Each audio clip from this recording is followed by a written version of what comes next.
एक चीज तो क्लियर कर लो कि मैच फिक्सिंग में 1990s and early 2000s entire world was involved. ये क्यों इंटरनेशनल क्रिकेट में मैच फिक्सिंग या स्पॉट फिक्सिंग खत्म हो गई, थैंक्स टू प्राइवेट लीग्स के अब मैच फिक्सर्स इंटरेस्टेड ही नहीं है इंटरनेशनल फिक्सर्स को फिक्स करने में। थोड़ा सा मुझे बताएं 90s और 2000s का जो इतने मशहूर स्कैंडल्स चले थे। पहले तो एलिगेशंस लगती रहती थी। इवन आपके फॉर्मर प्राइम मिनिस्टर जो कि पाकिस्तान के कैप्टन थे, उन्होंने भी कहा मैंने जीतने पे लगाया था। वो कहते हैं जी कि before a single ball is bowled between India and Pakistan match 3000 crore mobilise होता है मुंबई, कोलंबो एंड कराची। जस्टिस क्यूम कुछ 1999 में उनका कोई एक रिपोर्ट है। बहुत सारी इस तरह बातें हमें सुनने को मिलती हैं। जस्टिस कयूम अगर खुद कंट्रोवर्शियल ना होते ना, उनकी टेलीफोन कॉल रिकॉर्ड ना होती, तो अब बड़े बड़े आपके क्रिकेटिंग महात्मा जो है ना वो फारिग हो जाते। डोमेस्टिक क्रिकेट में रिवर्स होती थी बॉल छील के। हमारे कुछ सुपरस्टार्स थे, एक आधे को तो सिर्फ टीम में भी इसलिए रख लिया जाता था फॉर्म अच्छी हो या ना अच्छी हो कि वो बॉल बना देगी। पहले इलीगल इसलिए नहीं कह सकते थे, वो लॉ में डिफाइंड ही नहीं था। मैं इल्जाम नहीं लगाना चाहूंगा प्लेयर्स पे, लेकिन आपको लग रहा होता है कि ये हो ही नहीं सकता कि यहाँ से मैच हार गए, ये हो गया। जो बहुत ज्यादा क्रिकेट के दत्ती होते हैं ना, उनको समझ आती है। नहीं, और अगर मैं बुकी से मिलूं और उसके साथ खाने पे भी जाऊं, उसका ये मतलब तो नहीं है कि मैंने एक्सेप्ट कर लिया है, मैं कर रहा हूँ। ऐसा नहीं कि हुआ नहीं है, हुआ है। It was not about Pakistan alone, the world cricket got corrupted. और अगर कोई ये कहेगा कि पाकिस्तान नहीं था या बहुत सारे जो इस वक्त साफ शफाफ नजर आते हैं वो इन्वॉल्व एम्ब्रॉयडरी नहीं थे, वो थे।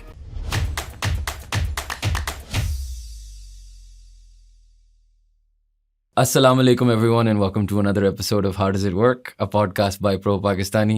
Very excited because Doc is back on the podcast, Dr. Numan, for the third time. Alhamdulillah has given us time. Thank you so much, sir.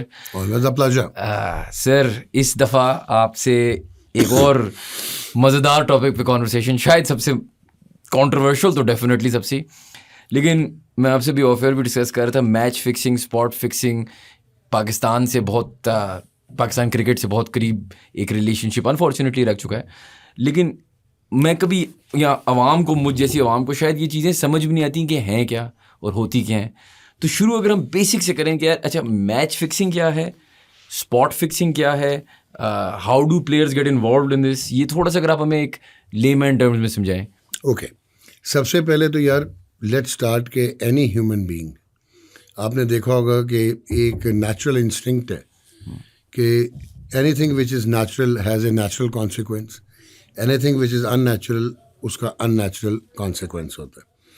When you are growing up, आपने गौर किया होगा कि जितनी भी मोरालिटी इश्यूज होते हैं या एथोस के इशू होते हैं या डेवलपमेंटल फेज़ में, हर गलत चीज़ जिस पे कज़न लगी होती है या जिस पे कबाहत होती है वो अट्रैक्ट करती है।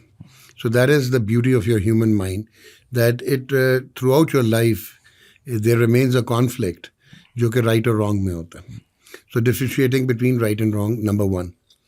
नंबर टू, आपको ये चीज़ देखनी है कि आपकी ग्रूमिंग और एवोल्यूशन कैसे हुई, कि आप किस फैमिली से हैं। इट्स नॉट अबाउट रिच और पुअर, इट्स अबाउट, जिसको कहते होते थे ना पुराने ज़माने में, कि ब्लड एंड फैमिली वैल्यूज़ जो कि आपको एडहेयर करती हैं। तो आपको एक तो मोरालिटी डिपेंड उस पर करती है कि आपकी एथिक्स क्या हैं, चाहे वर्क एथिक्स क्या हैं या आपकी मॉरल जो है वो वर्थ क्या। ये दो चीज़ें हो गई। तीसरा ये है कि जिस वक्त आपकी बैकग्राउंड ऐसी हो जिसमें एक डायकॉटमी हो, एक पैराडॉक्स हो, और आप एकदम जब स्पोर्ट्स में आते हैं तो पर्टिकुलरली ये नॉन कमर्शलाइजेशन से पहले की भी बात है, it has always been a battle between good and evil, right. अब मैं आपको एग्जांपल देता हूँ कि स्पोर्ट्स जो है ना, बेसिकली स्पोर्ट्समैन एक रगेड होता है, स्पोर्ट्समैन जो डिफाइंट होता है, डिफाइंस होती है उसमें, वो एडवर्सिटी में सस्टेन करता है, उसमें मसल पावर होती है, हार्मोन्स रिलीज़ होते हैं, इंटॉक्सिकेटेड होता है वो विद सक्सेस और कंपटीशन, एक्सेलेंस आ गई। अब होता क्या है कि इवन पुराने ज़माने में अगर आप चले जाओ, मैं क्रिकेट पे भी रहूँगा, लेकिन चाहे आप अमेरिकन फ़ुटबॉल देख लो, दैट ओहियो कंट्रोवर्सी 1906, चाहे आप इवन इंडिविजुअल गेम्स देख लो, टेनिस हो या बैडमिंटन। मुझे याद है कि कोच 2008 ओलंपिक्स में, समर ओलंपिक्स में, उसने कमिट कर लिया था कि 2004 में उसने फिक्स किया था, यू नो। फुटबॉल में आज 1980 इटालियन फुटबॉल बिगेस्ट स्कैंडल्स। तो ये तो corruption is as old as man, जितना हमारी एवोल्यूशन हुई है। ये तो एक चीज़ हो गई। अब सेकेंड इम्पॉर्टेंट पार्ट ये आता है कि मैं क्रिकेट में आऊँ तो एक होता था ये लॉर्ड्स क्रिकेट ग्राउंड, जिसको बड़ा कहते हैं ना, वो है हैलोड ग्राउंड है और बड़ा सैंक्रोसेक्ट है और बड़ा मतलब सबाहत of cricket, Mecca of cricket. ये क्या था? लॉर्ड्स क्या था? बेसिकली क्रिकेट की जो प्रीमियर, जहाँ से एवोल्यूशन हुई है, जो पहली क्रिकेट ग्राउंड थी, that was Oval. Canterbury London के बाद जिस वक्त हैम्बल्डन से क्रिकेट निकली है और इंटरनेशनल क्रिकेट आई है, तो वो तो ओवल था।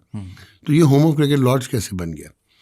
जितने भी जेंटलमैन होते थे, जेंटलमैन क्लब होता था जिसमें मॉरल टैपिट्यूड होता था, वहाँ पे बाइसेक्सुअलिटी होती थी, और एलीट ऑफ लंदन जो है वो अपने कार्ट्स में बैठ के वो जाते थे ग्रीन कैप जेंटलमैन क्लब। अच्छा। तो वहाँ पे ये लॉज जो है ये तीसरी जगह है, ये वो लॉज नहीं है जहाँ पे एक्चुअल लॉज था। सो वो वहाँ पे नॉटिंघमशायर और ऑल इंग्लैंड 11 के मैचेस होते थे। सही। तो एक बहुत आउटस्टैंडिंग अस्टाउंडिंग प्लेयर था जिसका नाम था William Lambert, and I am talking about 1811। तो उसने पहली दफ़ा ये फिक्सिंग शुरू की। वहाँ पे बुकीज़ आते थे और वेजर्स लगती थी, बेट्स लगती थी। तो वो उसने वो ऑन हो गया और उसने बैटिंग शुरू कर दी।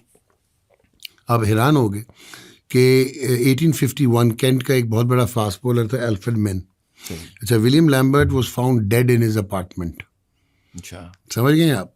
जब पंगा हो गया आगे पीछे, तो you were actually locking horns with the underworld.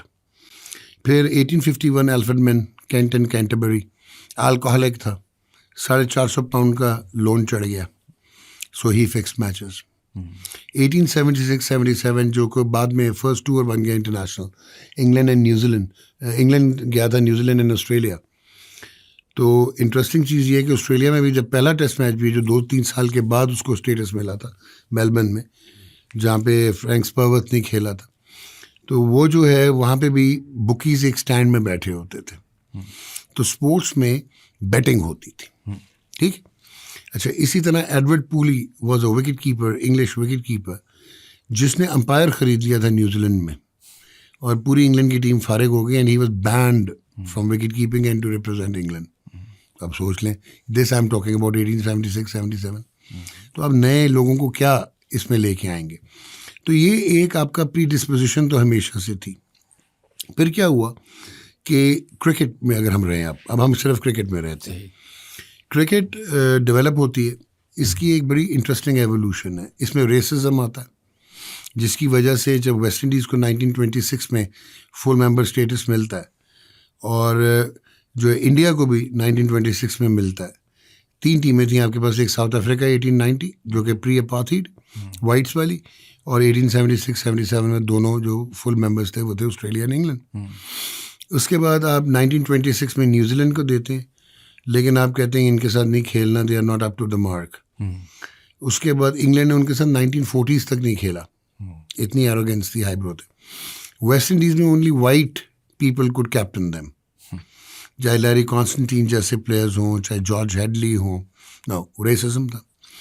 उसके बाद पाकिस्तान को 1952-53 में मिला, बट इंडिया को 6 साल लगे to play their official test match. 1932 में कहीं जाके इन्होंने इंग्लैंड में टेस्ट मैच खेला, तो ये रेसिज्म आ गया। फिर आ गया कि winning at all cost 1932-33 body line, Douglas Jardine, वो एक अलमिया बन गया। वो 2 नेशंस के दरमियान जो है वो डिप्लोमेटिक अपीवल हो गया, इट वाज चीटिंग। सो ये है, तो ये चीज़ें चलती थी। फिर वो आ गया जो है आपका तेज़ करने के चक्कर में चकिंग शुरू हो गई, वो लॉज कंफ्यूज हो गए, इयन मैके वगैरह वो सारे फंस गए। गॉर्डन रोक जो है वो फ्रंट नो बॉल करता था, बैक ड्रैग करता था, वो फंस गए, एथिक्स की प्रॉब्लम रही। फिर 1960s में आके ना, 1960s में रियलाइजेशन शुरू हुई test and county cricket board को कि टर्नस्टिल्स पे अब लोगों ने आना छोड़ दिया। जब लोगों ने आना छोड़ दिया तो उन्होंने कहा रीज़न क्या है? उन्होंने कहा ये बड़ी मंडेन हो गई है जो हमारी रेड बॉल क्रिकेट है, ये जो हम खेलते हैं, तो लेट्स इनोवेट। तो उन्होंने कहा कि अब BBC जो है वो चल पड़ा हुआ था, स्पोर्ट्स कवर करता था, तो सो मच हो कि विंबलडन के दरमियान इन्होंने वनडे कराने शुरू किया है अपना कंपटीशन 1961-62, जहाँ से फिर नैट वेस्ट और वो सारे आते हैं। तो वो जो वनडे करवाए ना, वो इन्होंने पिक किया था कि एक रिटायर्ड क्रिकेटर्स की 1959 और 60 में कैवलियर्स की टीम बनी थी, डेनिस कॉम्पटन वगैरह गए थे, वो सिर्फ पैसे लेके जाते थे, कमर्शियल टोल चीज़ होती थी। तो इन्होंने विमिल्डन में के एक इनिंग्स होती थी, फिर विमिल्डन का मैच होता था, फिर एक इनिंग्स होती थी। तो इन्होंने उसको इंटीग्रेट किया, आउटले ऐसे बनाया कि एडवर्टाइज़र आना शुरू हो गए और स्पॉन्सरशिप आ गई। जब स्पॉन्सरशिप आ गई तो कमर्शियल इंटरेस्ट आ गया। Players were not well paid, लेकिन जो है वो बोर्ड्स ने और काउंटीज़ ने पैसे बनाने शुरू कर दिए and people started getting attracted. इसी में अगर आप देखो कि कमर्शियलिज्म सूझता था तब भी कि 1912 में उन्होंने कहा यार ये टेस्ट क्रिकेट बड़ी बोर हो गई है, तो first world championship of cricket जो है that was in 1912। That was between triangular series थी, South Africa, England and Australia, and it was for the first time in the history of international cricket कि इंग्लैंड में neutral venue पे South Africa और Australia ने test match खेला। वो इतना बस्ट और फेल हुआ कि अखबारों में आया कि Titanic and world test championship of cricket sank together. अच्छा, अब आते हैं हम 1970s में आ जाते हैं। अब वो बायलैटरल शुरू हो गई है और अब जो है वो स्पॉन्सरशिप आना शुरू हो गई, और प्रूडेंशियल एश्योरेंस ने, जो कि इंश्योरेंस कंपनी थी, उसने इनको, और टैक्सेको ने इनको करना शुरू कर दिया स्पॉन्सर। अब क्रिकेट थोड़ी सी इवॉल्व होती है। 1974 में एक भाईजान थे आपकी तरह के मिलियनेयर बिलियनेयर, जिनको एक खातून पसंद आ गई, उन्होंने पहले विमेन वर्ल्ड कप करा दिया, कि सिर्फ अपनी पसंद पे स्पॉन्सर कर दिया। एंड देन 75 में प्रूडेंशियल वर्ल्ड कप हो गया। अब फड्डे शुरू हुए, अब टेलीविज़न आ गया, फिर कलर टेलीविज़न आ गया, और 76-77 में एक था, वो डिसलेक्सिक था but one of the shrewdest cricketing broadcast sports broadcasters, channel 9 launch किया उसने, इनहेरिटेंस थी, दैट वाज कैरी पैकर, और फिर पैकर रेवोल्यूशन आ गया। अब ये फसाद की जड़ शुरू हो गई, जिस तरफ मैंने आपको तौमीद क्यों बांधी है, ताकि बेसिक हम चीज़ें अब एक्सप्लेन करें। वहाँ पे अब काम जो है कमर्शियल हो गया, वल्गर कमर्शियलिज्म आना शुरू हो गया, और पजामा क्रिकेट, क्रिकेट अंडर लाइट्स, ये सारे कोइंसिडेंटल है। लाइट्स में उसने इसलिए कराया कि सुबह लोगों ने नहीं आना था वर्किंग डेज में, ठीक है। फुटबॉल की ग्राउंड में उसने ड्रॉप इन पिचेस कर दी क्योंकि उसको स्टेडियम नहीं मिल रहे थे, क्योंकि वो एट लॉगर हेड्स था ऑफिशियल क्रिकेट बोर्ड्स के साथ। अच्छा, वाइट बॉल उसको करानी पड़ी क्योंकि रेड बॉल रात को नज़र नहीं आती थी, ठीक है। वाइट फ्लैनल से कलर क्लोथिंग करनी पड़ी क्योंकि वाइट बॉल गुम जाता। तो ये सारी इस तरह इनोवेट हो गई। अब बुकीज़ अलर्ट होना शुरू हो गया, और अब क्रिकेटर्स ने भी कहा कि हमें तो लग गया खून, नाउ वी नीड मनी, हम प्रोफेशनल्स हैं। अब वो एमेट्योर और प्रोफेशनल्स और वो जेंटलमैन वर्सेस प्लेयर और स्मोकर वर्सेस नॉन स्मोकर्स बात पीछे रह गई, ठीक। Then what happens is in the 1990s 97 वो एक और फितना क्रिकेट में आ गया। दैट वाज के क्रिकेट बोर्ड्स ने राइट्स बेचना शुरू कर दिए क्योंकि उनकी डिमांड हो गई थी, तो जो बड़े ग्लोबल ब्रॉडकास्टर्स थे उन्होंने ख़रीदने शुरू कर दिए। तो पाकिस्तान की पहली मुझे याद है कि that was south Africa versus Pakistan, जो आपके स्टेट ब्रॉडकास्टर पीटीवी से निकल के वो स्टार इंडिया ने पिक की थी, ठीक है, जहाँ पे अजहर महमूद ने और इन्होंने हैंडल्स किए थे। अब जब कमर्शियलिज्म आ गया उसमें कॉस्ट भी बनने लग गई क्योंकि प्रोडक्शन क्वालिटी उन्होंने ऊंची करनी थी। और अब होता क्या था, ये जो मैंने आपको सदियों पुराने बेटर्स बताए थे, बुकीज़ बताए थे, उन्होंने कहा यार अब तो हमारे स्टेक्स हो गए हाई, तो अब तो हमें प्लेयर्स को ऑन बोर्ड करना पड़ेगा ताकि हम फिक्स्ड मैचेस कराएं, ठीक, क्योंकि वो इन्वेस्ट कर रहे थे। फिर आपने ये देखा होगा टॉस रिले डिले होता है, सो टॉस पे लगने लग गए, यहाँ से चीज़ें शुरू हुई। अब लोग कहते हैं कि 79 सीरीज़ इंडिया का जो मद्रास का कोलकाता का जो टॉस था दैट वाज एम्बिगुअस, क्योंकि विश्वनाथ कप्तानी कर रहे थे, हमारे जो भी कप्तान थे मैं नाम नहीं लेता, तो उन्होंने कहा जी कि ये उन्होंने देखा ही नहीं, उन्होंने कहा कि यू बैट, तो इस तरह की चीज़ें शुरू हुई टॉस पे। अब आपने सवाल पूछा था what is match fixing, what is spot fixing, फिर एक और चीज़ भी होती है जिसको फैंसी फिक्सिंग कहते हैं। अच्छा, फैंसी फिक्सिंग है, ठीक। मैच फिक्सिंग इज़ कि आप डिलिबरेटली 3-4 प्लेयर्स, एक इंडिविजुअल नहीं कर सकता, होते ये टॉप प्लेयर्स हैं, क्योंकि जो गेम चेंजर्स होंगे या जो इम्पैक्ट प्लेयर्स होंगे उन्हीं को कोई उन पे बेट करेगा ना, आप पे मेरे पे कौन करेगा, जो कि जिसका पता ही नहीं कि उसने परफॉर्म करना है या नहीं। बिल्कुल सही। तो टॉप प्लेयर्स को वो अट्रैक्ट करते हैं, और पैसा इतना होता है कि जिस पे देखो every one has a price, you know, ये वो वाला फार्मूला इधर चलता है। सो मैच फिक्सिंग होती है 3-4 मिलके डिलिबरेटली आपने कोई मेडन ओवर खेल दिए, आप जानबूझ कर रन रेट ड्रॉप कर दिया, ऑफ साइड पैक करके बॉलर ने लात पे लेग साइड पे बॉलिंग शुरू कर दी और आप मैच हार गए, premeditated result. So that is known as fixing a match. सही है. बहुत हुए इंटरनेशनल क्रिकेट में हुए, नॉट ओनली पाकिस्तान. ये एक पार्ट आ गया. सेकंड होता है जिसको कहते हैं स्पॉट फिक्सिंग, जो आपको याद हो 2010 ग्रेटेस्ट एविडेंस, जहाँ पे मोहम्मद आमिर, सलमान बट कैप्टन एंड मोहम्मद आसिफ, वो ये था कि डिलिबरेटली आप नो बॉल करेंगे.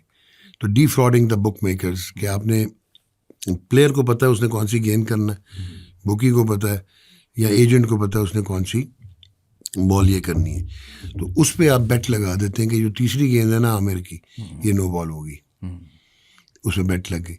सो that's known as spot fixing. You are fixing a spot, but it may or may not impact on the eventual result of the match.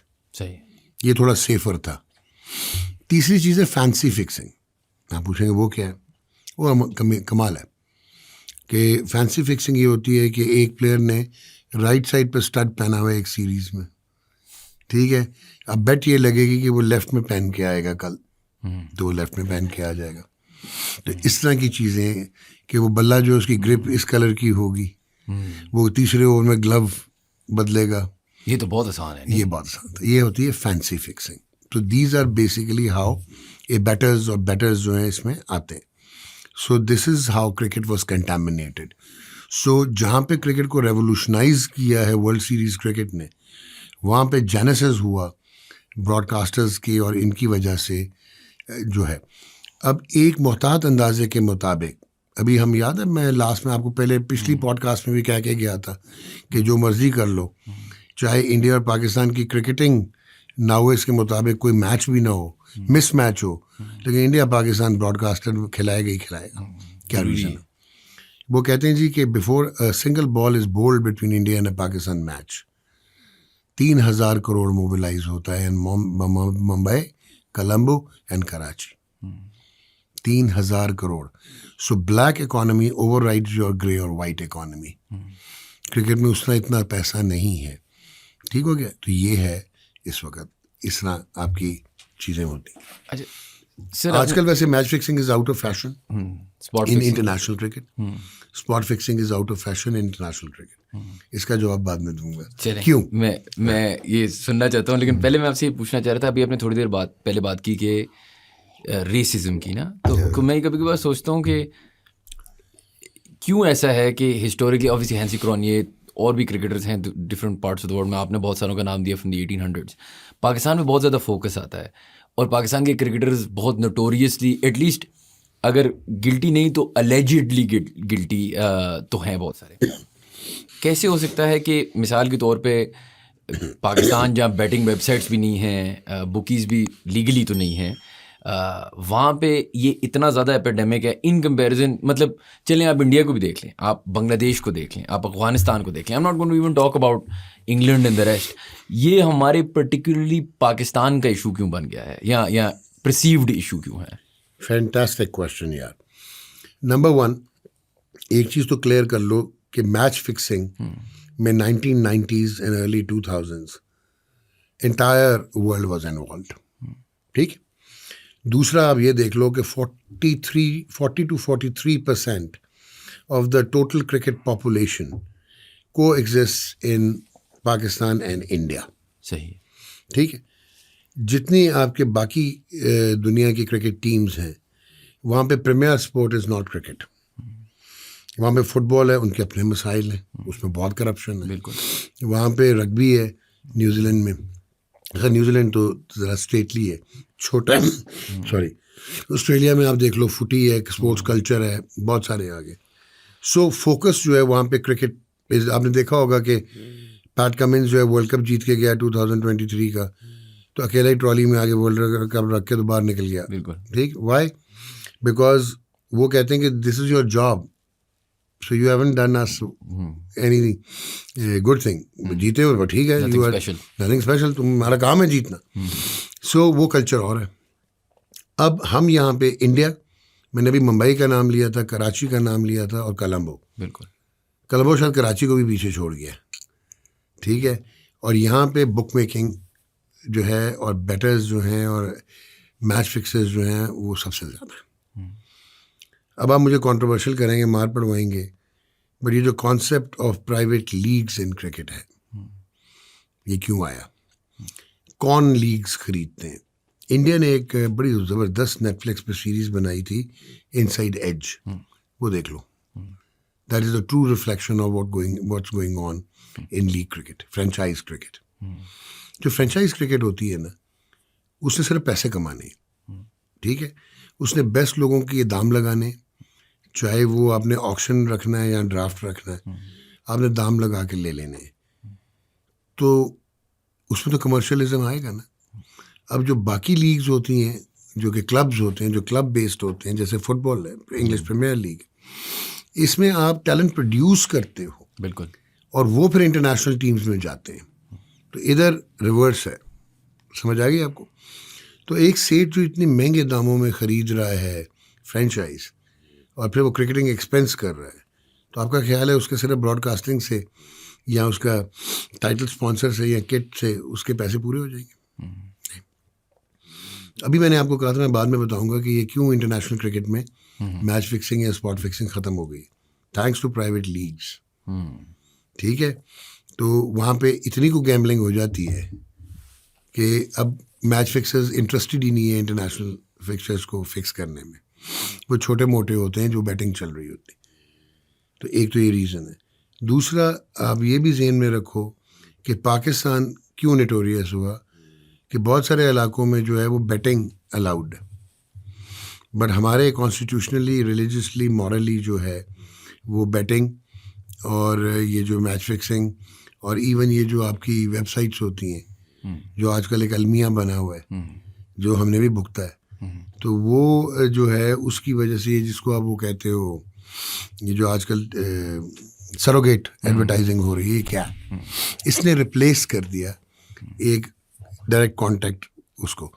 अब आपने बात की थी पाकिस्तान नोटोरियस, तो मॉरिस और डम्बे केन्या का फर्स्ट इंटरनेशनल क्रिकेटर था to be caught red handed and banned for match fixing. उसकी गर्लफ्रेंड नाराज हुई थी तो उसने रिपोर्ट कर दी थी। आईसीसी ने एक वाइट एलिफेंट बना दिया था, पॉल कॉन्डन था, एंटी करप्शन यूनिट, ACU, सही, मिलियंस ऑफ पाउंड्स लगा के टू कर्ब क्रिकेट। एक तरफ वो क्रिकेट को कर्ब कर रहे थे और दूसरी तरफ अगर आप पैरेलल्स ड्रॉ करो तो T20 क्रिकेट को परवान चढ़ा रहे थे। तो वो तो बेस्ट ब्रैकेट है फॉर फिक्सिंग और स्पॉट फिक्सिंग। फ्रेंचाइज लीग्स को लाइसेंस कर रहे थे। वो कौन लोग खरीद रहे थे फ्रेंचाइजेस, पीछे उन कौन है वो बिजनेसमैन, उनका क्या इंटरेस्ट है, किसी को पता? ये सरोगेट वेबसाइट्स क्यों डेंजरस है कि आपको पता ही नहीं है पीछे कौन है। ठीक हो गया। अब वो 1x बैट तो वो फलाना दे के अब तो बैन हो गया पाकिस्तान में, लेकिन ये अलमिया है आपका। सो दिस इज़ हाउ। अब पाकिस्तान के नोटोरिटी पे आते हैं। मुझे याद है Chris Cairns caught red handed, New Zealand, Lou Vincent caught red handed, admitted, New Zealand, Shane Warne admitted, the late Shane Warne. एक तो उन्होंने एलेज किया था ना सलीम मलिक को 94 में, टिम मे ने, मार्क वॉन ने, और बिल्कुल एक उन्होंने ये एडमिट किया था कि श्रीलंका में वो किसी बुक मेकर को पिच के हालात बताते रहते थे और साथ उन्होंने कहा आई प्लीड इनोसेंट। तो ऑस्ट्रेलिया में भी आपको नज़र आ गया, इंग्लिश क्रिकेट में बेताशा हुआ, काउंटी क्रिकेट में हुआ, दानिश कनेरिया ने काउंटी क्रिकेट ही भुगती थी ना, बिल्कुल। So it was there. India, उससे बड़े स्कैम्स हुए किधर, मनोज प्रभाकर, अजय जडेजा, मोहम्मद अजहरुद्दीन, ये सारी आप उठा के देख लें हिस्ट्री उनकी। निकल चोपड़ा, ये उसमें आ गए। South Africa, the Hansie gate, biggest, जहाँ पे तो उसकी डेथ भी कंट्रोवर्शियल है कि वो क्यों बैड वेदर में, और वो भी एक कोरियर प्लेन में बैठ के उसको भेजा गया। बिल्कुल, ठीक है ना। सो ये भी एक कंट्रोवर्सी है। किंग्स कमीशन में ही एडमिटेड, और उनको ये लग रहा था बिकॉज ही वॉज अ हाईब्रो और बड़ी आला फैमिली का था, वो एडमिट कर गया था अपने मसाइल, तो इनको ये लग रहा था कि ये एक्सपोज हो जाएंगे। अब आपने कहा नोटोरियस पाकिस्तान सिर्फ क्यों होता है, नहीं, इंडिया भी हुआ, जहाँ पे आपका वो था इंडियन प्रीमियर लीग में बहुत सारे आपके केसेस हुए। वो एक इनका फास्ट बॉलर था, वो पकड़ा गया था, भी उसका मुझे नाम आ जाएगा, इंडिया खेला हुआ था वो। देन आपकी चेन्नई सुपर किंग्स बैन हो गई 2 साल के लिए, महेंद्र सिंह धोनी वाली। सो ठीक है ना। तो इंडियन प्रीमियर लीग में भी आपको बहुत सारे ऐसे इवेंट्स मिलते हैं। पाकिस्तान के 3-4 प्रॉब्लम है। एक तो हम ना पोलराइज सोसाइटी है, हम पॉलिटिकली पोलराइज्ड हैं, हम क्लास सिस्टम में पोलराइज्ड हैं। दूसरा, हम इनटॉलरेंट हैं ऑफ समबडीज सक्सेस। तीसरा, हमारे यहाँ कोई पब्लिशिंग के, कोई जर्नलिज्म में कोई प्रॉपर ट्रेनिंग के साथ हार्डली बहुत कम होते हैं जिनका पैशन बिकम्स प्रोफेशन। बाकी ऐसे ऐसे जर्नलिस्ट आए हैं स्पोर्ट्स में पाकिस्तान में, 1-2 तो ऐसे भी हैं जो एक टायर पंक्चर की दुकान करता था, ठीक है। तो आप उनसे क्या एक्सपेक्ट करते हैं कि उनको कितना का प्रोफेशनलिज्म होगा उनका। सही। देन हमारे यहाँ फैक्शनलाइजेशन क्रिकेट में बहुत थी, इंटरनल पॉलिटिक्स बहुत थी, इनहेरेंट इनसिक्योरिटीज़ बहुत थी कि यार ये शायान क्यों खेल रहा है, ये तो उसका बंदा है, ये तो मिसबा का बंदा है, इसको फारिग करो, ठीक है। तो उसमें फिर हम अंदर से भी मोल्स थे हमारे, ठीक है। फिर हमारे यहाँ क्योंकि जो आपका डेफेमेशन लॉज हैं वो बड़े फ्लूइड हैं, लॉज हैं, होता कुछ नहीं। तो मैं उठ के कह दूँगा शान करप्ट है यार, इससे पैसे पकड़े, नदीम से लिए $300,000 टू फिक्स द मैच, मेरे पास कोई प्रूफ नहीं होगा, कोई एलिबाई नहीं होएगी, सारा सर्कमस्टेंशियल एविडेंस भी नहीं होएगा। बिल्कुल, लेकिन आपको कुछ नहीं होगा। हाँ, मुझे कुछ नहीं होगा, मैंने कह दिया, उससे एक नैरेटिव बिल्ड हो जाता है। तो क्योंकि क्रिकेट एक फेमस स्पोर्ट है, क्योंकि क्रिकेट एक है जो कि on the contrary it binds you together. वहाँ पे आप अपनी पॉलिटिकल एफिलिएशंस भूल जाते हैं, अपनी एथनिसिटी भूल जाते हैं, रिलीजन्स भूल जाते हैं। आप क्रिकेट देख रहे होते हैं, स्पोर्टिंग पाकिस्तान प्रोमिनेंट है, सुपरस्टार्स हैं, रॉलिकिंग सुपरस्टार्स हैं। फिर हमारे यहाँ एक और माइंडसेट है कि किसी फेमस आदमी को कंट्रोवर्शियल कर दो, जिससे आपकी टीआरपी भी बढ़ेगी। लोगों ने, अगर मैं कोई एथिकल मॉरल बात बताऊंगा ना, they will not be interested. अगर मैं कोई कल्चरल बात बताऊंगा, हिस्ट्री की, मुझे गालियाँ पड़ती, मैं अगर हिस्ट्री बोलना शुरू कर दूँ आपके इस पे पॉडकास्ट पे और इन चीज़ों पे। So they want masala, that sells. Lack of education है, आपकी कल्चरल पोलराइजेशन है, आपके वीक फ्रेल लॉज हैं, जिसकी वजह से बहुत सारी फिर स्टोरीज बनी। अब ये तो एक साइड थी, क्योंकि I have been involved during that period in international cricket. तो आई कैन से कि सब झूठ नहीं था। 90s और 2000s की बात, सब झूठ नहीं था। वैसे for us like younger people, थोड़ा सा अगर हम फ्रेंचाइज क्रिकेट पे वापस जाते हैं, लेकिन थोड़ा सा मुझे बताएं 90s और 2000s का जो इतना मशहूर स्कैंडल्स चले थे। एक तो यार सलीम मलिक की स्टोरी और वो जो सारा था, ऑब्वियसली इट्स क्वाइट फेमस, लेकिन अगर आप मुझे बताएं what were the inside sort of story of that. Justice Qayyum कुछ 1999 में उनका कोई एक रिपोर्ट है, बहुत सारी इस तरह बातें हमें सुनने को मिलती हैं। जस्टिस क्यूम अगर खुद कंट्रोवर्शियल ना होते ना, उनकी टेलीफोन कॉल रिकॉर्ड ना होती, तो अब बड़े बड़े आपके क्रिकेटिंग महात्मा जो है ना वो फारिग हो जाते। अच्छा। बड़े बड़े आपके बुर्ज उलट जाते, क्योंकि उनकी अपनी इंटेग्रिटी चैलेंज हो गई थी। तो क्यूम रिपोर्ट इतनी सस्टेनेबल रही नहीं। कहीं रिपोर्ट थी क्या? फिर आपने इम्प्लीमेंट की नहीं। हाँ, now this is a good question यार। हुआ ये था कि 1990s में, अब हम आते हैं, पहले तो एलिगेशंस लगती रहती थी। इवन आपके फॉर्मर प्राइम मिनिस्टर जो कि पाकिस्तान के कैप्टन थे, उन्होंने भी कहा मैंने जीतने पे लगाया था शारजाह में। ये आपका हुआ क्या शारजाह एवेंचुअली, कि इंडिया ने वहाँ पे क्योंकि हार जाते थे, एंड वो जो क्रिकेटर्स बेनिफिट फंड सीरीज़ थी वो इवेंचुअली कंट्रोवर्शियल हो गई, और वहाँ पे भी यही तोहमत और बहतान शुरू हो गए, एलिगेशन शुरू हो गई कि वो जो है हब ऑफ मैच फिक्सिंग है, और इसीलिए जो है वो क्रिकेटर्स के CBFS जो है वो सिर्फ एक फैकेड है, ठीक है ना, वो मतलब इस किस्म का ये जैसे अब सरोगेट ही है, ठीक है। सो वेदर राइट और रॉन्ग, शारजाह कंट्रोवर्शियल हो गया, एमिरेट्स। अब नाउ अभी आपने मेरे से बात की जस्टिस क्यूम रिपोर्ट है क्या। हुआ ये कि आपके जो एक ना 1992 जो वर्ल्ड कप आप जीते, उससे पहले होता ये जनरेशनली है कि एक सीक्वेंस में सर्ज आई जिसमें जो यंगस्टर्स थे ना, वो इंटरनेशनल प्लेयर बनने से पहले जो उनका स्किल सेट और नेचुरल फ्लेयर और फ्लेबॉयंस और सेल्फ बिलीव थे ना, वो सुपरस्टार्स के थे, उनकी वो क्वालिटी के क्रिकेटर्स थे, वो इकट्ठे ही आ गए, एक इन्फ्लक्स हो गया। तो अगर आपने 1992 का क्रेडिट जो है वो एक इंडिविजुअल को आप नहीं दे सकते, ठीक है।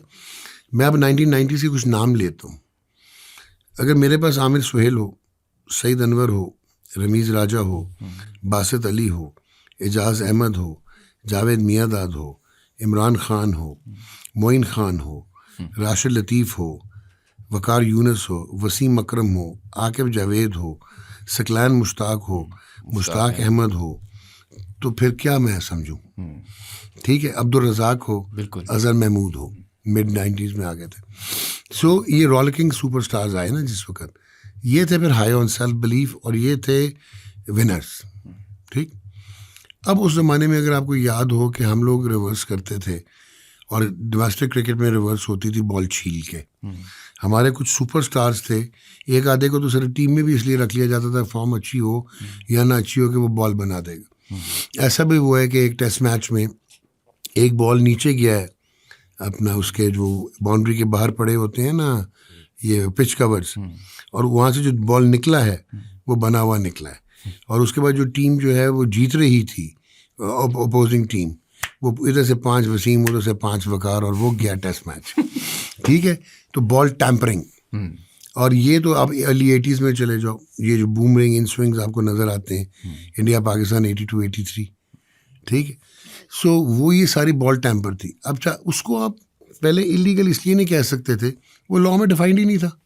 तो अगर किसी ने रेग मार फेल के सरफराज नवाज ने या इमरान खान ने या वसीम अकरम ने अगर कर भी दिया तो that was very much legal, that was innovation. Rule नहीं था। जब रूल आया कि you can not alter the अपना सरफेस ऑफ द बॉल और सीम, तो फिर इलीगल हो गया, फिर पकड़े भी गए बड़े बड़े। विकी मुझे याद है वॉज एट मॉनिश, शुएब अख्तर के साथ हुआ, वकार के साथ हुआ, Azhar Mahmood I was on that tour. मैंने भुगता था सुबह सुबह जॉन रीड को, फ़ोन आया था, I have some bad news for you. ठीक है, उसने सेल्फी में बॉल डाला हुआ था। ठीक है, सो वो आपकी आ गई ये बॉल टैम्परिंग। ये था एक्सेलेंस, कंपटीशन, एक दूसरे से कंपटीशन, विनिंग मेंटालिटी। मतलब गलत है विनिंग मेंटालिटी नहीं, उस वक्त तक गलत नहीं था जब तक डिफाइंड नहीं था। ठीक है, अच्छा, जब गोरो ने यही बॉल टैम्परिंग की है, ठीक है, तो साइमन जोन्स ने एशेज जिताई है, तो reverse swing became an art. Of course, why? Because उन्होंने सीख ली प्रेस। अभी मैं वही बोल रहा हूँ कि हमारे प्रॉब्लम्स क्या थे कि कुछ शहर के लोग जालम सन को सानू मरन का शौक सी कि हम लोग खुद अपने आप को गिराते हैं। नेशनलिज्म की कमी है, सेल्फ इंटरेस्ट है, ग्रैंडियोसिटी है, ग्रैंडर है, मेगालोमेनिया है हम लोगों को। ठीक है, हम दूसरे की सक्सेस के इंटॉलरेंट है, तो हम गिराना शुरू कर देते हैं। उनकी प्रेस देखिए क्या करती है, आपकी टीम जाती है तो हरकतें क्या करते हैं, वो आपको इंटिमिडेट करते हैं। वहाँ पे नेशनलिज्म है, इवन इंडिया में बहुत नेशनलिज्म है। ठीक है, तो ये हम इसलिए सफ़र करते हैं, इससे हम नोटोरियस हो जाते हैं, फिर हम पकड़े भी जाते हैं। फिर हाँ, ऐसा भी टाइम आया कि अभी ये कंट्रोवर्सीज चल रही हैं और हमने पैसे पूसे लेके तो इंटरव्यू दे दिया कि मैंने रम पी है, फलाने ने ये किया है। ठीक है, फिर हम 1992-3 वेस्ट इंडीज़ में गनेडा हम हैश इंड्यूस करते पकड़े गए। ठीक है, तो हम फिर एक्सप्लिसिटली पकड़े भी जाते हैं, तो उसकी वजह से बेवकूफ़ हैं थोड़े, उसमें पकड़े जाते हैं। यहाँ बहुत दिलेर हैं जो कि जिस तरह आपने देखना है, जैसा देख लें, तो दिलेरी भी बेवकूफ़ी होती है ना, which is actually inflicting you. तो वो ये हुआ। तो अब 90s में क्या हुआ, ये सारे सुपरस्टार्स थे। फिर एक आधी कैप्टनसी गलत चेंज की गई, क्योंकि शायद जावेद मियांदाद कप्तान किसी को सूट नहीं करता था, क्योंकि with this sort of talent 96 का वर्ल्ड कप जो कि पाकिस्तान, श्रीलंका और इंडिया में हो रहा हो, तो गारंटीड था कि पाकिस्तान जीत जाएगा। ठीक है, तो बहुत सारी चीज़ें आपकी सक्सेस डिल्यूट हो जाती, 92 की डिल्यूट हो जाती। तो आउट ऑफ टर्न आपने जावेद मियांदाद को सैक करवा के वसीम अकरम को कप्तान बनाया। जिस दिन वसीम अकरम कप्तान बने first time, because Wasim evolved as a fantastic captain, but जब वो पहली दफ़ा बने तो शायद बाकी 6 टीम में लोग थे जिन्होंने कहा हम भी कप्तान बन सकते हैं। अब पोलराइजेशन और फ्रेगमेंटेशन शुरू हो गई। पहले क्या होता था, एज कारदार कप्तान है, पता है कि यार as heir to the throne is Fazal Mahmood. Fazal Mahmood जाएंगे तो इम्तियाज़ अहमद होंगे, इम्तियाज़ जाएंगे, बीच में एक एबरेशन आई थी, जावेद बरकी कप्तान हो गए थे 62 में। अदरवाइज़ पता था हनीफ मोहम्मद होंगे, हनीफ मोहम्मद के बाद सईद अहमद हो गए, इंतखाब आलम। तो आपको पता होता था कि जो सीनियर मोस्ट है या जो प्रॉमिसिंग कॉन्टीन्यूटी थी, उधर सारों ने कहा यार अगर वसीम अकरम कप्तान बन सकता है तो ऐसे भी बन सकते हैं। अब यहाँ से आपकी जो स्पिरिट थी, जो यूनिटी थी, जो बॉन्ड था, वो फारिग होने लग गया। फिर क्योंकि वो सारे हाई कैलिबर प्लेयर्स थे, हर एक को अपने सिंगुलर फोकस था कि मैं परफॉर्म करूं। उस परफॉर्मेंस के चक्कर में फिर आपने इंट्रीग्स और एजिंग आउट शुरू हो गई, तो आप डिसरे में चले गए। और फिर वो टाइम था 1990s का, जहाँ पे क्रिकेट, मैंने अभी आपको बताया, बिकॉज ऑफ ब्रॉडकास्टिंग और पैसा और कमर्शलिज्म, वो बुकीज़ ने इनके वल्नरेबल बैकग्राउंड्स के लोगों को पकड़ना शुरू कर दिया और आपके क्रिकेटर्स जो हैं वो अट्रैक्ट हो गए। तो आपको याद होगा, it was again in Zimbabwe tour after the south Africa tour 92-93, जब राशिद लतीफ़ और बासित अली ने रिज़ाइन कर दिया था और उन्होंने वो, आप वो कहोगे कि वो बने थे, दे वर द वो विसल ब्लोअर्स कि जी करप्शन हो रही है, मैच फिक्सिंग हो रही है, and we are losing deliberately. वहाँ से फिर अगर आपको याद हो तो 3-4 प्रोलिफिक पाकिस्तान के राइटर्स थे, इवन फरिश्ते गेती असलम ने बहुत रिपोर्ट किया, वहीद खान ने रिपोर्ट किया, ये रिपोर्टिंग शुरू होगी। तब न्यूज़पेपर्स का दौर था, वेबसाइट्स होती नहीं थी। फिर वो कनेक्शन पता लग गया कि हनीफ कैडबरी को कौन मिला, तो जफरुल हक जोजो को कौन मिला। तो वो जब यहाँ तक बात पहुँच गई तो it became a national dilemma. और ये जो इन्होंने विसल ब्लो कर दी, अब करप्शन की इंक्वायरी होनी थी। तो पहले तो वो कहते हैं ना, रेजिस्टेंस था कि कंट्रोवर्सी नहीं करना चाह रहे थे बहुत सारे क्रिकेट बोर्ड के chairman, but eventually Majid Khan थे chief executive, high on integrity gentleman, brilliant, और उस टाइम पे उन्होंने कहा कि जी ज़ीरो टॉलरेंस टू करप्शन। तो जस्टिस कयूम, जो कि एक हाई कोर्ट के बहुत बड़े वो रहे हुए थे जज, उन्होंने हेड किया कि ये अपना इंक्वायर करेंगे into allegations of match fixing and corruption and betting. तो वो कोई 1.5 साल चला। उसमें भी बहुत सारी गवाहियाँ हुई, उसमें stakeholders, journalist, direct cricketers, officials, उन सबको इंक्वायर किया गया और एक कॉम्प्रिहेंसिव रिपोर्ट बनाई गई। वो रिपोर्ट जो बनी वो जनाब 99 में दी गई क्रिकेट बोर्ड को, 99-2000 में। सही। और बहुत प्रेशर था दुनिया में। यार मैं आपको ये बताऊँ, इतनी हॉस्टिलिटी होती थी, यू विल बी शॉक्ड। मैं नाम नहीं लूँगा। आई was the associate manager of the Pakistan team और हम श्रीलंका में खेल रहे थे, श्रीलंका में थे। तो मुझे एक लाइजन ऑफिसर ने आके कहा कि एक फलाना श्रीलंकन क्रिकेटर तो मैं आपको मिलना चाहता। अच्छा।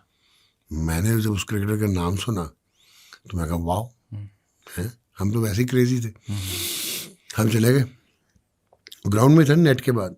तो उसने मुझे कहा कि मैं बिजनेस करना चाहता हूँ पाकिस्तान में। अच्छा। मैं कहा ओके। मैं कहा but I am not a businessman, I am a medical doctor and a professional and I am here as a. कहते no but you can guide me. तो मैंने कहा what sort of business you want to do? तो कहता है business of matches. I was taken aback, मुझे समझ नहीं आई, मेरे दिमाग में नहीं आया। तो मैं कहा well if you could give me some time I will get back to you, I will revert. Okay sure. वो चला गया, सुपरस्टार, वो चला गया।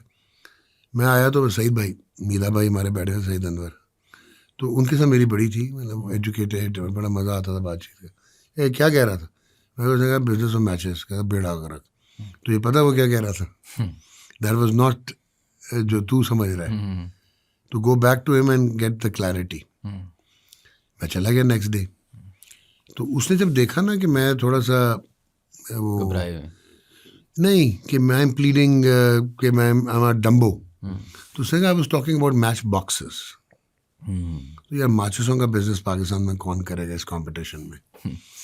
आपको मैंने एक एग्जांपल दिया, वेस्ट इंडीज़ टूर में हमने 1-2 बहुत बड़े बुकीज देखे थे टीम होटल्स में, ठीक है, पर ये प्रूव नहीं कर सकता। ये लोग ऐसे ही मारते हैं कि फलाने ने मैच फिक्स कर दिया, फलाना मैच फिक्स था। You can't do that. ये सर्कमस्टांसेस एविडेंस होल्ड्स नथिंग, तो जो हार्डली होल्ड्स। तो कयूम रिपोर्ट में हुआ क्या कि बहुत सारी एलाबाइज थी, बहुत सारे एविडेंस थे। फिर कुछ जो लोग थे उन्होंने कुछ एविडेंस को टेम्पर किया अपने दोस्तों को बचाने के लिए। फिर झूठ बोले गए, परजरी लगी है ताउर रहमान पे, टेस्ट वो जो उन्होंने एफिडेविट दिया था उस पर मुकर गए।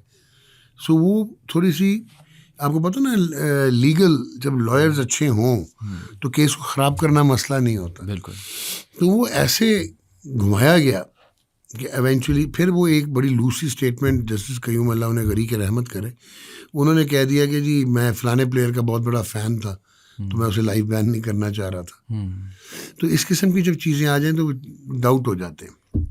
फिर आई कैन टेल यू कि हम वेस्ट इंडीज़ में थे और मुझे आज भी याद है कि हम पुलिस ग्राउंड में प्रैक्टिस हो रही थी एंटीगा में, मेन स्टेडियम में नहीं, अब तो खैर बदल ही गया। तो ये आउट हो गई थी रिपोर्ट। तो आपके 6 या 7 players were not eager to play the test match next morning. और बात यहाँ तक आ गई थी कि हमारे पास टीम पूरी नहीं होती थी 11 की। शबीर पे चेकिंग का मसला था, शुएब चला गया हुआ था, इंटरकॉस्टल इंजरी हो गई थी, नॉटिंघमशायर के साथ कॉन्ट्रैक्ट था, तो हमारे 11 नहीं पूरे होते थे। तो यहाँ तक डिलिबरेट हुआ, Javed Miandad was the coach, बगैर Mohammad Nasir was the manager, I was the associate manager, कि यार ये फोरफीट करना पड़ेगा टेस्ट मैच। अच्छा, अब टेस्ट मैच फोरफीट करने के लिए भी प्रोटोकॉल्स हैं। You have to inform the respective board, then the board they have to inform the ICC. तो अभी ये चलता रहा। कुछ सुबह 3 साढ़े वो, अच्छा प्रॉब्लम ये था कि वो वेस्ट इंडीज़ था, पाकिस्तान का टाइम जोन बिल्कुल फ़र्क था। बिल्कुल। तो मुझे याद है कि चेयरमैन थे lieutenant general Tauqeer Zia, constantly phone बजते रहे and it was very late in the morning कि डिसाइड हुआ कि दे विल बी प्लेइंग। और फिर एक प्लेयर ने कहा था कि मैं ये कर दूंगा और उसने वो कर दिया था। इतना हाई टैलेंट होता था लोगों में और उनको अश्योरेंस दी गई थी कि यार ये आपको टेक्निकली बचाया गया है और let's put an end to it. अभी रिपोर्ट आ गई। फिर बाद में इसके मुतालिक एक और कंट्रोवर्सी आ गई, क्या ये वही रिपोर्ट है जो ओरिजिनली बनी थी या किसी पॉलिटिकल पर्सनालिटी के कहने पे चेंज हुई, प्रेसिडेंट ऑफ पाकिस्तान से चेंज हुई है? इसका जवाब मैंने इधर नहीं देना। ठीक है कि चेंज हुई या नहीं हुई। सही। अच्छा, उसमें फिर पिनलाइज किए गए और बहुत सारे लोग बच गए। अच्छा, फिर पाकिस्तान से जो गलती हुई ना, जो भी आपने कहा नोटोरिटी, हमेशा डेटरेंस होनी चाहिए। अभी ये हुआ था ना सैंड पेपर स्कैंडल ऑस्ट्रेलिया का, स्टीवन स्मिथ, और चलो बैंक्रॉफ्ट को तो सेक्रीफाइस कर सकते थे, एंड डेविड वार्नर, हालांकि उनकी पनिशमेंट 2 टेस्ट मैच की सस्पेंशन बनती थी। क्रिकेट ऑस्ट्रेलिया ने उनको साल के लिए टांग दिया था and Steve Smith lost his captaincy. बिल्कुल। तो डेटरेंस ऐसी होती है जब इंटॉलरेंस आती है, फिर आप परेशान होते हैं ना। तो हमने क्या किया, हमारे वही लोग रिसाइकल होके पहले क्रिकेट खेलते रहे, बाद में मैनेजमेंट का हिस्सा बन गए, एसोसिएटेड रहे गवर्नेंस के साथ, एडमिनिस्ट्रेशन के साथ, कोचिंग के साथ, और सवाए सलीम मलिक और अताउर रहमान सफ़र करते रहे। लाइफ बैन यार उनको भी छोड़ देते। जो बाकी आपके पास ब्रेजन एविडेंसेस थे कि बाकी भी इन्वॉल्व रहे हैं। फिर एवेंचुअली क्या हुआ, 2010 का स्कैंडल हुआ। बिल्कुल। ना होता अगर आपके बड़े बड़े नाम टंग गए होते इन 2001। और 2010 फिर हमने हिपोक्रेसी रखी, ठीक है ना, मतलब one rule for you another for me. इस तरह फिर करप्शन कहाँ ख़त्म होती। यही मैं कहने वाला था कि 2010 में भी, फिर अगर हम उसकी भी बात करें, एक तो वो 90 से आगे चलता रहा, लेकिन 2010 में भी बहुत लोग आर्ग्यू करते हैं, अब आई डोंट नो सर, 90s में ऐसे मैच भी हुए हैं कि इंडिया पाकिस्तान का मैच हो रहा है और एक इंडियन प्लेयर ने कहा मर गए यार, ऐ भी लगे हुए हैं। Could you beat it? कि यहाँ तक आपके होता था। इसी तरह जो है, एंड दीज आर नॉट कॉन्कोटेशंस, और कॉन्कॉक्ट नहीं कर रहे कोई, आप कॉन्कॉक्ट नहीं कर रहे आप, ये एक्चुअल हुआ, ठीक है ना। इसी तरह मतलब ऑफ द फील्ड सेटिंग में तो फिर बाद में बहुत सारी बातें होती थी, किस प्लेयर को किसने इंटाइस किया, किसने पैसे देने की कोशिश की, किसने क्या किया। तो जो 2010 का स्कैंडल था, उसमें भी क्या ये सच है कि मतलब एक आर्ग्यूमेंट है कि जी स्केपगोट किया गया था, मतलब सलमान बट 2010 का जो था ना स्कैंडल, वो स्कैंडल तो था, लेकिन वो badly handled by the cricket board. अगर आप उनको पहले ही बुला लेते तो वो पाकिस्तान के लॉ उन पे लग जाते और वो शायद आप इनको एडमॉनिश करके इनके करियर रिस्टोर कर सकते थे, अगर आप करना चाहते। इन्होंने पैसे तो लिए थे और उसके बाद डिफ्रॉडिंग द बुक मेकर चार्ज भी लगा, मदर मजीद वाला। इनको फिर क्रिमिनलिटी भी हो गई, ये जेल भी चले गए। फिर आप मुझे बताएं, आप कहते हैं कि पाकिस्तान नोटोरियस क्यों है? क्या कोई गवर्नमेंट बॉडी में अगर किसी बंदे को जेल हुई हो या क्रिमिनल ऑफेंस प्रूवन हो, उसको आप नौकरी दे सकते हैं? आपने तो वापडा ने तो खिला दिए दोनों, ठीक है, एक को आपने पाकिस्तान खिला दिया, तो फिर डेटरेंस क्या होनी है यार? फिर तो ये लड़के वो जो क्या था, शर्जील वगैरह ने फंसना ही था ना, फिर कैसे ख़त्म कर सकते हैं आप? तो ये रीज़न था। बाकी बहुत सारे शुरफा के नाम आ जाएंगे, रहने दें। नहीं चले, नाम से दूर रहते हैं, लेकिन अगर मैं यही चीज़ अब थोड़ा सा इसको इंडिया की तरफ लेके जाऊं, आईपीएल की तरफ लेके जाऊं। यार मैं आपको एक मज़े की चीज़ बताता हूँ, ठहरो, ये मुझे लेट मी ओपन समथिंग। सही है। मैं आपको बताना चाहता हूँ कि इवन वो जो था ना आपका ACU, उस पर मैं एक बात करूँगा। आपके पॉल कॉन्डन ने PCB को लेटर लिखे, ठीक है, सही। अच्छा, फिर आपके एक प्रेसिडेंशियल पार्डन भी हुआ। अच्छा, वो जो ICC के लेटर्स आए थे, एक लेटर आया था 29 सितंबर 2002, उसमें भी वो जो जिन पे एलेज कर रहा है ना, वो सर्कमस्टांशियल एविडेंस दे रहा है, वो कॉन्क्रीट एविडेंस नहीं दे रहा। Even head of the anti corruption unit of the ICC, लेकिन ये प्रूव करना भी तो बहुत मुश्किल है। हाँ एग्जैक्टली, तो आप इम्प्लीकेट कैसे कर सकते हैं? फलाना कह रहा है कि यार वो एक टूर्नामेंट टैंजियर्स में हुआ था, उसमें देख लो।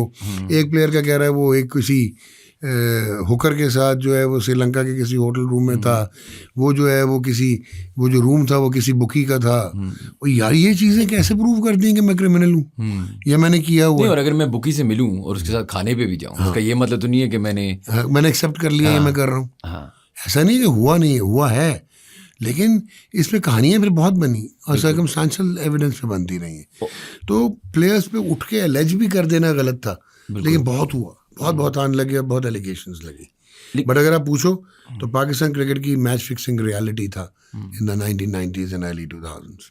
एंड 2010 के बाद भी, अब जिस तरह आपने बात की फ्रेंचाइज क्रिकेट की, अब इंडिया में भी बहुत स्कैंडल्स हुए, पाकिस्तान में ज़्यादा हुए, अब आ गई है फ्रेंचाइज, आपने जिसकी बात। सॉरी मैं आपको भूलना जाऊँ, न्यूजीलैंड टूर पे मुझे एक साहब कान में बताते थे आज का मैच हम पाकिस्तान जीत जाएगा।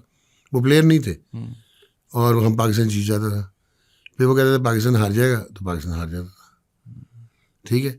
सो I don't know whether it was a fluke or what, I can't prove it, I can't say कि वो मैचेस फिक्स थे, ठीक है, ना कभी उनका तस्करा हुआ, लेकिन ये हुआ है बिल्कुल। और कुछ कुछ मैच आप देखते हो ना, बिलीव ही नहीं कर पाते। मैं इल्ज़ाम नहीं लगाना चाहूँगा प्लेयर्स पे, लेकिन आपको लग रहा होता है कि ये हो ही नहीं सकता कि यहाँ से मैच हार गए, ये हो गया। यार वो है ना, जो बहुत ज़्यादा क्रिकेट के दत्ती होते हैं ना, उनको समझ आती है कि मैंने पॉइंट ऊपर बुला लिया। एग्जाम्पल दे रहा हूँ, और एक प्लेयर है जो कि कट बहुत अच्छा मारता है और यहाँ स्लैश करता है, तो आउटसाइड दी ऑफ स्टंप जो है उसको पीछे गेंद मिल रहा है और वो स्लैश कर रहा है, मैंने पॉइंट ऊपर रखा हुआ है। मैं इन स्विंग कर रहा हूँ मिडल लेग पे और मैंने जो है स्क्वायर लेग जो है वो खोला हुआ है, बजाय कि मैं उसको प्रॉपर बंद कर दूँ। फाइन लेग मैंने वाइड की हुई है। तो ये चीज़ें आपको पता लग जाता है कि क्या गेम हो रही है, कुछ हो रहा है। अच्छा, अब जिस तरह आपने बात की ना पाकिस्तान के साथ, या मिसाल के तौर पे इंडियन क्रिकेट, पाकिस्तान को बदनाम भी बहुत किया, अपनों ने भी बहुत किया और बाहर से भी अनफॉर्चुनेटली एक इमेज बना हुआ है ना आपका। आपको ये सारे नहीं कहते कि टेररिस्ट तो फलाना, आप बाहर जाएं यूरोप में तो उनको ये लग रहा होता है कि पाकिस्तान में हर जगह बम फट रहा होगा, टूटे हुए खंडर होंगे, ठीक है। वो जब उनको जाके बताओगे यार we are educated people, we are peace loving people, it's a beautiful country, we are well advanced, आओ देखो, बिल्कुल हमारे शॉपिंग मॉल्स वगैरह देखो, तो तुम्हें लग समझ आ जाएगी, तो हमारी रोड्स देखो, तो फिर उनको समझ आती है। तो वो एक परसेप्शन भी बिल्ड कर दिया। बिल्कुल। लेकिन मेरा सवाल ये है कि अब देखें, पाकिस्तान के साथ धोखा देना ना, लोग नेशनलिस्ट जो क्रिकेटर्स स्पेशली कुछ तो होते ही होंगे, पेट्रियाटिक और ये सारी चीज़ें मैटर करती हैं। लेकिन अब मैं फ्रेंचाइज लीग खेल रहा हूँ और मैं लेट से ए लीग भी नहीं खेल रहा, IPL PSL भी चले कुछ हद तक, अब बड़ी होती जा रही, कुछ फैंडम बनता जा रहा है, स्पेशली IPL का तो है ही है, लेकिन इवन PSL का ये है कि इस्लामाबाद यूनाइटेड को धोखा देना, चलो नहीं दूंगा। लेकिन जब मैं वो T10 लीग जो कोई नहीं देख रहा, अमेरिका में या बारबेडोस में या पिंडी में खेल रहा हूँ, और यार ऑनेस्टली क्या फ़र्क पड़ेगा अगर मैं ये मैच जीता या नहीं जीता, इधर तो आप रोकेंगे भी कैसे? और इधर अगर एलिगेशन आएगा भी तो ICC है नहीं, कोई बोर्ड है नहीं, बोर्ड तो करता है ना, बोर्ड तो आपको NOC देता है। हाँ। यार बात बड़ी सिंपल सी है, इससे मनी, जितनी भी प्राइवेट लीग्स हैं ना, it's a money spinning ventures. और लीगल हो इलीगल हो, मुसीबत पड़ी हुई है आपकी फ्रेंचाइजेस को या ब्रॉडकास्टर्स को जब से सरोगेट एडवर्टाइजिंग बैन हुई है। ठीक है, तो सरोगेट ने चेंज कर ले लिया था ना, जगह ले ली थी स्पॉट और फैंसी फिक्सिंग की। तो एक तो ये चीज़ है, ये रियलिटी है आपकी। अच्छा, वल्गर कमर्शियलिज्म जो है वो है, दो हो गया। तीसरा मुझे बताओ कि डायकॉटमी और कॉन्ट्राडिक्शन तो आपको नज़र आती है कि आईसीसी जो कि लेजिस्लेटिव बॉडी है, फुल मेंबर बोर्ड्स पे चलती है और वो कहती है कि हमने एंटी करप्शन यूनिट बना दिया। तो वही एंटी करप्शन यूनिट जो है वो लीक्स भी देख रहा है, वो T10 भी हो रही है, ठीक है, वो फलानी टम्बकटू में भी हो रही है, युगांडा कंपाला लीग भी हो रही है, उसको जाने दे रहा है।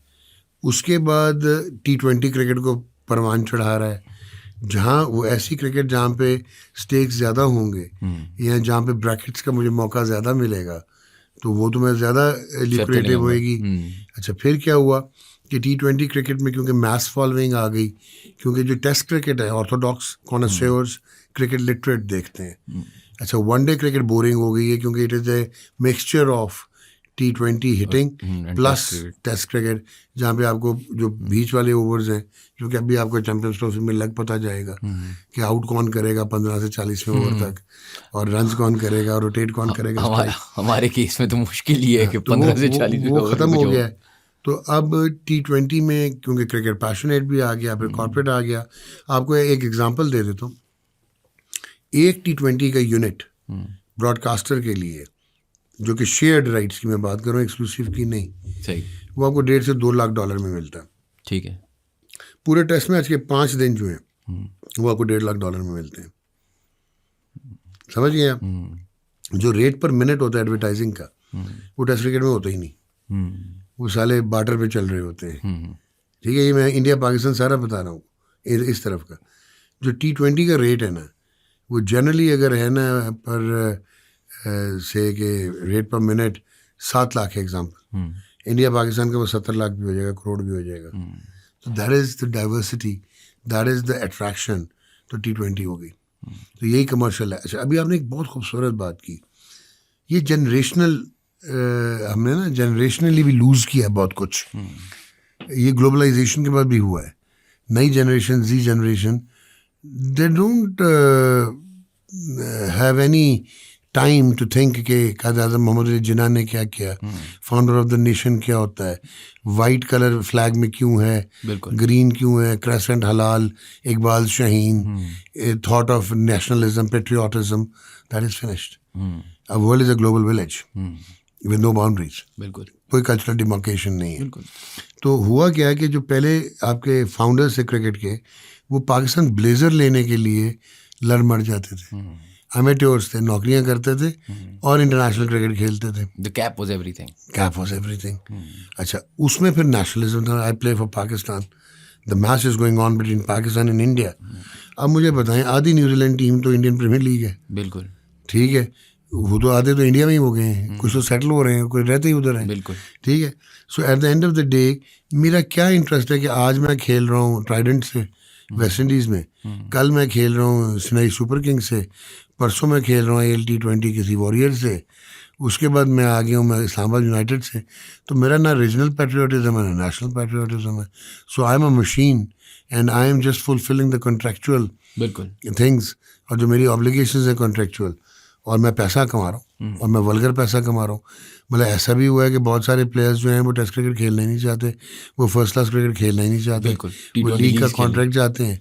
तो जहाँ पे कोलैटरल पीछे से एंटेल्ड पैसे भी आ रहे होते हैं, ब्रांडिंग भी हो रही होती है, स्पॉन्सरशिप भी हो रही होती है। I don't want to say but a major portion of your private leagues they are corrupted and corrupt practices का वो कहना चाहिए डोमेन। श्री शांत था वो बोलो, मुझे याद आ गया, ही वाज कॉट पे फॉर मैच फिक्सिंग। अच्छा, मैं वैसे एक आखिरी मैच फिक्सिंग रिलेटेड सवाल पूछता हूँ, will do some rapid fire. अजीब सा सवाल है थोड़ा सा, लेकिन just for my own understanding, नाम नहीं किसी के लेने। आपने तो क्लोजली ये देखा है ना, पाकिस्तान की 90s से लेके 90s नहीं लेकिन अर्ली 2000s में interestingly along with this scandals of this stuff there became a very strong religious आप कह लें colour on the Pakistan cricket team, और ये बड़ा नोटोरियस है कि religion played a part in which is plays a part in our nation. मैं जो समझना चाह रहा हूँ कि वो जो रिलीजियस कंटेंजेंट थी was this a sort of जब आपने ग्रुपिंग की आपने बात की थी कि ग्रुपिंग होना शुरू हो गई थी टीम के अंदर कि यार ये लोग वो थे जो बैड बॉयज थे जो गलत चीज़ें कर रहे थे, may be one of them was match fixing और स्पॉट फिक्सिंग, कि ये वो उनका आप समझ लें उनका रिवर्स या उनका बाइपोलर चीज़ निकली थी कि ये उनका जेकिल एंड हाइड वाला जो दूसरा वर्जन था वो मजहबी वाले देखो क्रिकेटर थे. एक तो दिलों के हाल तो अल्लाह जानता है बिल्कुल कि whether they got converted with conviction or it was just a mask के एक इमेज बिल्डिंग के लिए अपनी, क्योंकि जो अटैच हो गए हुए थे नोटोरियस हो गए हुए थे तो इस पे तो मैं कोई जजमेंटल नहीं हो सकता. अच्छा, लेकिन हुआ ये था कि it was a coincidence, it was nothing premeditated कि उस ज़माने में एक सर्ज आई थी और आपके कुछ रिलीजियस टीवी पे मीडिया पे वो आ रहे थे, बहुत अट्रैक्ट करते थे, स्पीकर थे बिल्कुल बिल्कुल वो लोग, और उन्होंने तबलीग की तरफ लेके गए और वो आपके 4, 5, 6 प्लेयर्स जो हैं जो कि आपके सुपरस्टार्स थे, दे गॉट मतलब अट्रैक्टेड टू दैट. तो अगर मैं ये कहूँ कि ये कोई नेगेटिव माइंडसेट के साथ किया गया था, नहीं, it was a natural evolution. मैंने यूसुफ यूहन्ना के साथ भी टाइम गुजारा है, उससे नेक आदमी मैंने एज ए क्रिश्चियन भी कोई नहीं देखा था, ठीक है, और फिर मैंने मोहम्मद यूसुफ के साथ भी टाइम गुजारा है. तो रिलीजन जिस तरह एक्सप्लॉइट किया गया है ना, वो अनफॉर्चुनेट था, ये नहीं था ना. मैं बोल्डली कहता हूँ ना, इंजमाम के माइंड में कोई ऐसी चीज़ थी, सईद भाई तो छोड़ ही गए थे ना मुश्ताक के माइंड में ऐसी कोई चीज़ थी, ना सकलैंड की थी. It was not like to show off कि हम रिलीजन है और हम नमाज पढ़ रहे हैं. हाँ, वो क्योंकि आपके मीडिया मैनेजर्स इतने फार साइटेड और प्रोफेशनल नहीं थे, तो उनको ये देखना चाहिए था कि अगर हमें एक रिलीजन, हमारा राइट है यार, किसी का भी राइट है, तो किसी का भी राइट है, तो अगर हम ये चीज़ कर रहे हैं तो पब्लिकली क्यों करें. हम उसको जिस मकसद के लिए हमने करना है, एलिजियंस टू गॉड एंड अल्लाह, वो हम उस ना कर लेते, तो वो अगेन नेगेटिव परसेप्शन बनाया गया. तो because I was in there, तो I could tell you they are wonderful people otherwise. और ऐसी चीज़ नहीं थी, कंपटीशन था, इंट्रीग्स थी, फ्रैक्ट्रिसिडल ब्लड लेटिंग थी, पीछे से टांग खींच दो, तबाह कर दो, बर्बाद कर दो. पर रिलीजन में कोई लड़ाई नहीं थी, कुछ नहीं था, बिल्कुल नहीं था. चलें let me do a little bit of. हाँ, ये जो पिछली दफ़ा भी मुझे कंट्रोवर्शियल किया, वो ये है कि मैं भी खुद बड़ा एंजॉय करता हूँ. अच्छा, मैं आपको आईसीसी चैंपियंस ट्रॉफी के मैचेस, सॉरी एक चीज़ मैं बता दूं कि it was not about Pakistan alone, the world cricket got corrupted. बहुत देखिए, आपने बड़ा अच्छा एक्सप्लेन किया. और अगर कोई ये कहेगा कि पाकिस्तान नहीं था, या बहुत सारे जो इस वक्त साफ शफाफ नज़र आते हैं वो इन्वॉल्व एम्ब्रॉयड नहीं थे, वो थे, ठीक है, इन्वॉल्व सब थे. जी. अच्छा, तो rapid fire. So I am going to tell you ICC champions trophy का मैच जो भी होने वाले, और आपने मुझे उसका रिजल्ट प्रेडिक्ट करके देना है, ठीक है? मरवाएगा. अब क्या पता आप सारे सही प्रेडिक्ट कर दें, क्योंकि अभी तो शुरू नहीं हुआ. तो पाकिस्तान न्यूजीलैंड कराची, आप मैच फिक्स करें. यार बड़ी सिंपल सी बात है, अगर मैं क्रिकेटिंग नाउवे से जाऊँ ना, और मैं अगर हेड टू हेड कंपैरिजन करूँ, तो न्यूजीलैंड की टीम बहुत सुपीरियर है इस पाकिस्तान टीम के साथ जो सेलेक्ट हुई है, बैलेंस के एतबार से और क्रेडेंस के एतबार से और एक्सपीरियंस के एतबार से और करंट फॉर्म के एतबार से.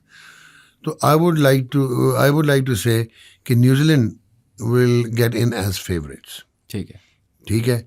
अब आप पूछेंगे कि जल्दी से रैपिड फायर हो तो रिजल्ट बता दें. नहीं, मैं आपसे मैचेस पूछूंगा, फिर मैं आपसे पूछूंगा सेमीज में कौन आएंगे और फाइनल में कौन.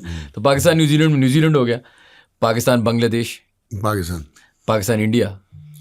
अच्छा, अगेन इंडिया और दुबई है. इंडिया का और पाकिस्तान का क्रिकेटिंग कंपैरिजन तो कोई नहीं है, वो बहुत सुपीरियर है इंडियन इस वक्त, बिल्कुल. लेकिन वो भी कुछ लेके आ रहे हैं एक्स्ट्रा लगेज, क्योंकि ऑस्ट्रेलिया में टेस्ट मैचेस में जो दुर्गत बनी है विराट कोहली की और रोहित शर्मा की, और फिर जो उनकी यंगर जनरेशन परफॉर्म कर रही है, ठीक है कि वाइट बॉल में डिफरेंट है ऑल टुगेदर, और बड़ी बैलेंस टीम है उनकी. वो शायद मोहम्मद सिराज के साथ ज्यादती हो गई है, एक फास्ट बॉलर होना चाहिए था, क्योंकि जसप्रीत बुमराह फुली फिट होंगे वो. तो क्रिकेटिंग मेरिट पे तो इंडिया पाकिस्तान का कोई मुकाबला नहीं है, but they might be without Bumrah, और ये होगा कांटे का मुकाबला, ये मैं बता दूं. ये मैं बता दिया आपको। ठीक है। अच्छा, which 4 teams do you think will play the semi-finals? यार एक तो आई डोंट नो, अगर वो थोड़ा सा अपने आप को संभाल गए तो अफगानिस्तान डार्क हॉर्स होगा इस चैंपियंस ट्रॉफी में, सही। क्योंकि कंडीशंस और उनकी सर्ज और कैपेबिलिटी। साउथ अफ्रीका की बैटिंग में प्रॉब्लम्स आएंगे, इंग्लैंड बिल्कुल ही वन डायमेंशनल खेल रहा है, तो ऑस्ट्रेलिया एक होगा।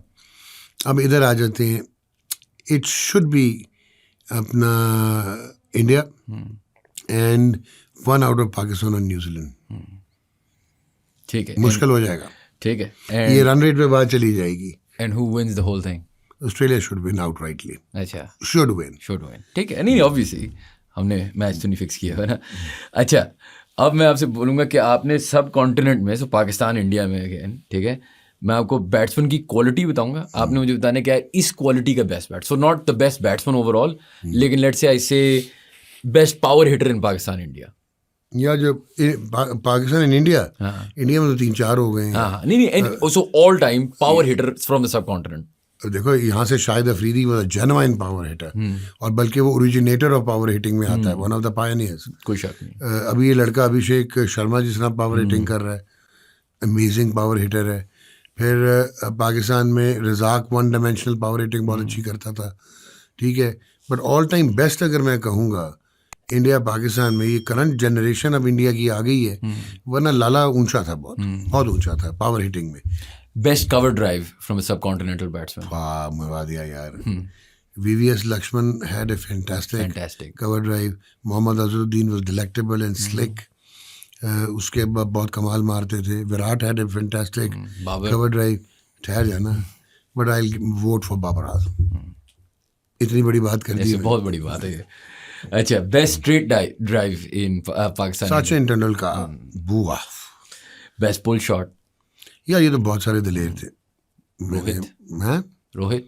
रोहित कमाल पुल मारता है।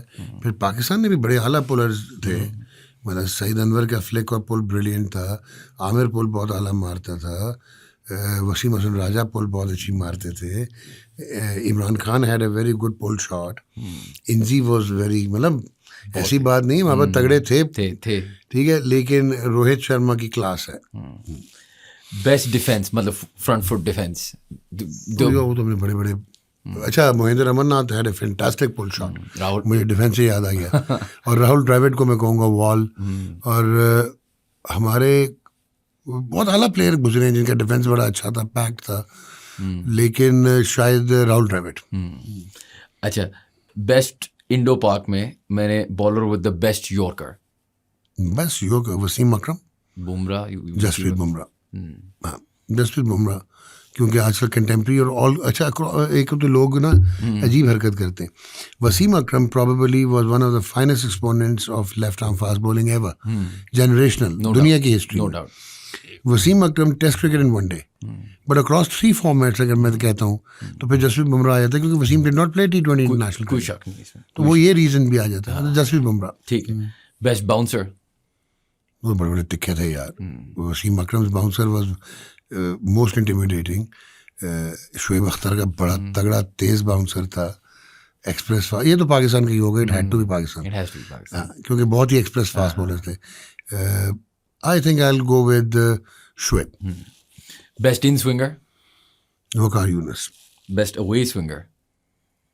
यार वो तो बड़े बड़े बॉलर हैं, वो Kapil Dev, beautiful out swing करते थे। And the best of spinner. Saqlain Mushtaq. हालांकि हरिपाली प्रसन्ना वगैरह थे, विंसेरी नवाज बिन कतरा गावन, Ravichandran Ashwin, Saqlain Mushtaq. Best leg spinner. Bhagwat Chandrasekhar. अगर 70s में चले जाओ, नए उसमें अगर आपने आना है, ये एक इंटरेस्टिंग है आपने कहा है। अगर मैं इंडिया में देखूं तो अनिल कुंबले, परफॉर्मेंस बहुत ऊंची थी, बहुत ऊंची थी। हालांकि मुशी ने बड़े मैच में जिताए हमें, बट शायद मैं कुंबले को कर दूं। ठीक है, डन। चलें sir, always a pleasure to have you on the podcast. I hope it served your cause. या मैं बच बचा के निकल गया हूं। बस ये नहीं, बस अल्लाह करे हम बच बचा के निकल जाए, मुझे तो ज्यादा टेंशन ये है। लेकिन बहुत बहुत शुक्रिया आपने हमें टाइम दिया। हमने जो बातें की हैं वो हैं जो पब्लिक है, जो फैक्ट्स हैं, जो फैक्ट्स हैं और जो पब्लिक है। बिल्कुल। और कोई हमने ऐसी बात नहीं की, और कुछ जो एविडेंस वगैरह होते हैं we don't get into that, exactly. But हो सकता है वो भी हो, ठीक है. हो सकता है. चलिए, thank you so much. Pleasure. Thank you guys for watching. If you enjoyed our content, please do subscribe to our channel, and we will see you for the next podcast.